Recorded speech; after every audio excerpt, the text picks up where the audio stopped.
आजच्या रविवारी 17 ऑगस्ट 2025 रोजी ख्रिस्त सभा तुरुंगवासीय रविवार साजरा करीत आहे. Prison ministry Sunday. मत्तेच्या शुभवर्तमानामध्ये अध्याय 25 ओवी 36 मध्ये आपल्याला प्रभू येशू ख्रिस्ताची शिकवण आहे. मी तुरुंगात असताना तू माझ्या भेटीसाठी आलास. ह्याच शिकवणुकीवर आधारित आणि 14 ऑगस्ट ह्या दिवशी आपण संत मॅक्सिमल कोल्बे ह्यांचा सण साजरा करतो. त्याच्या पार्श्वभूमीवर हा तुरुंगवासीय रविवार साजरा केला जातो.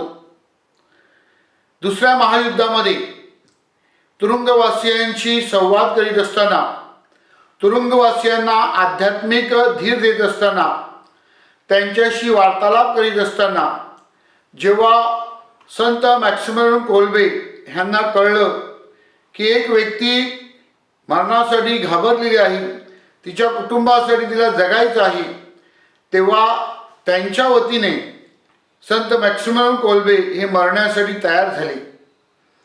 आणि म्हणून त्यांना तुरुंगवासियांचा आश्रयदाता म्हणून संबोधलं जातं.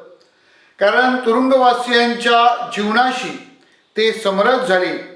तुरुंगवासियांचं जे जीवन आहे त्याने स्वतः अनुभवलं आणि इतकंच नाही तर त्यांची जी शिक्षा आहे ती देखील त्याने स्वीकारून ती पार पाडली. माझ्या प्रिय बंधू भगिनींनो, आज तुरुंगवासियांचा रविवार साजरा करून ख्रिस्त सभा आपल्याला या तुरुंगवासियांच्यासाठी, त्यांच्या कुटुंबासाठी आणि विशेष करून त्यांची काळजी घेणाऱ्या सरकारी अधिकाऱ्यांसाठी प्रार्थना करण्यासाठी आमंत्रित करीत आहे. ह्या वर्षी जुबली वर्षामध्ये तुरुंगवासियांचा दिवस साजरा करीत असताना ख्रिस्त सभा आपल्याला the power of the wings of prayer म्हणजेच प्रार्थनेचं जे सामर्थ्य आहे त्या सामर्थ्यावर चिंतन करण्यासाठी सांगत आहे. या सामर्थ्याद्वारे, या प्रार्थनेच्या माध्यमातून या तुरुंगवासियांना त्यांच्या जीवनामध्ये परिवर्तन घडवून आणण्यासाठी, एका नवीन जीवनाची सुरुवात करण्यासाठी आपल्याला त्यांना प्रेरित करावे म्हणून विनंती करीत आहे. तसेच त्यांच्या कुटुंबियासमवेत आपण वेळ घालवून त्यांच्यासाठी प्रार्थना करून त्यांना धीर देऊन त्यांचं जीवन फुलविण्यासाठी मदत होण्यासाठी आपल्याला ख्रिस्त सभा आमंत्रित करीत आहे. आणि विशेष करून या तुरुंगवासियांची जी काळजी घेतात ते जेलर्स म्हणा किंवा तिथले जे सरकारी अधिकारी आहेत, त्यांनी ख्रिस्ताच्या हृदयाप्रमाणे सहानुभूतीने, प्रेमाने, दयेने ह्यांना चांगलं जीवन जगण्यासाठी प्रेरणा द्यावी म्हणून हा तुरुंगवासीय रविवार साजरा केला जात आहे.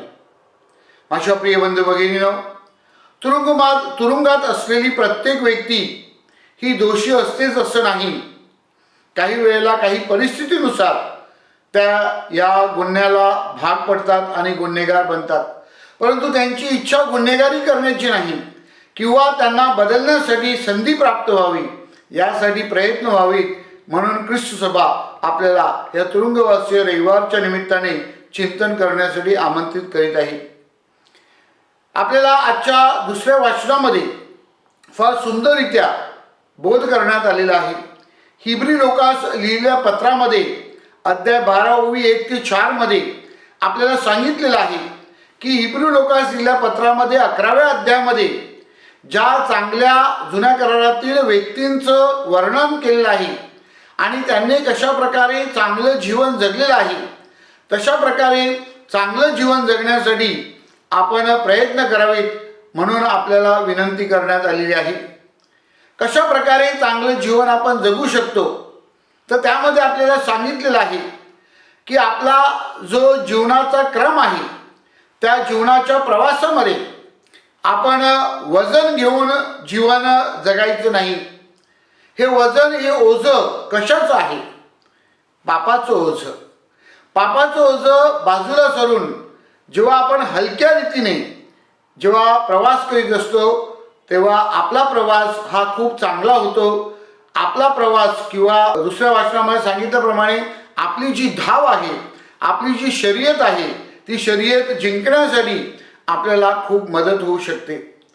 दुसरा मुद्दा या वाचनामध्ये आपल्या पुढे मांडण्यात आला आहे आणि तो म्हणजे ही शर्यत, जी श्रद्धेची शर्यत आहे, ती जिंकण्यासाठी आपल्याला धीराने धावावं लागणार आहे. आपल्यामध्ये जी कन्सिस्टन्सी आपण म्हणतो, म्हणजे सातत्याने आपण हा प्रवास श्रद्धेचा चालू ठेवला पाहिजे. त्यामध्ये कोणत्याही प्रकारचा खंड पडू नये याकडे आपण लक्ष केंद्रित केलं पाहिजे.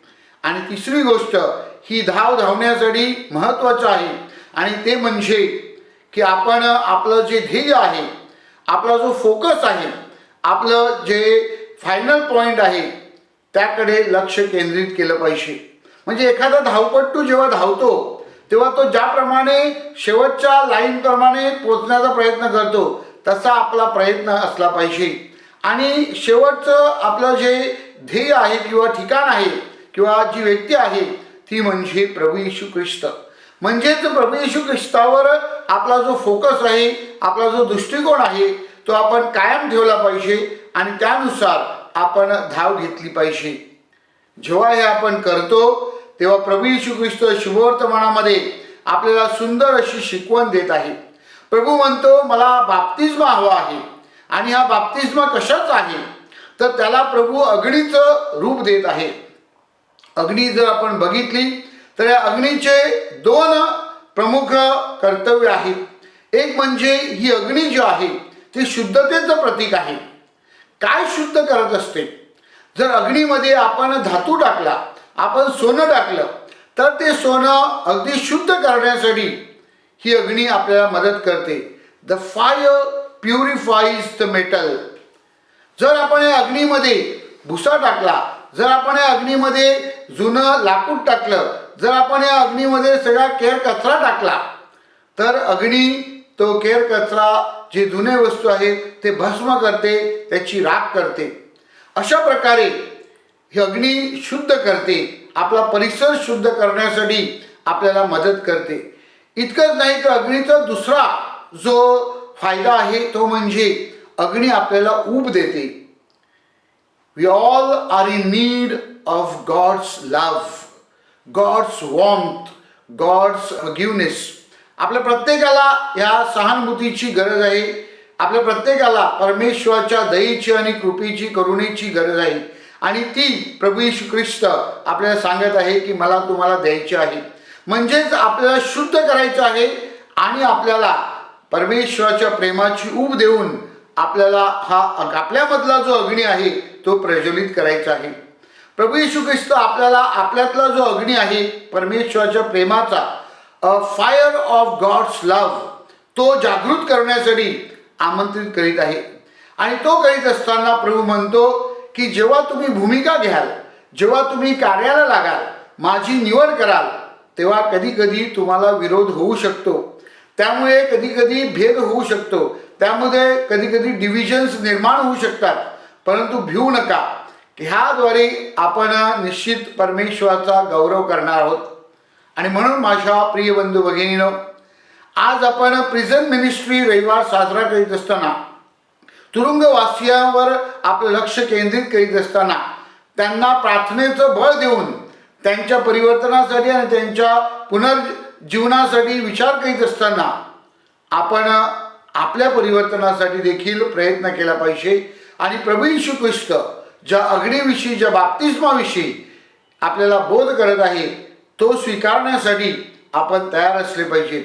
म्हणजेच परमेश्वराच्या प्रेमाचा, परमेश्वराचा दयेचा, परमेश्वराच्या करुणेचा अनुभव आपल्याला सर्वांना देता येईल आणि शांतीचं, प्रेमाचं आणि कृपेचं राज्य निर्माण करण्यासाठी आपण मदत करू.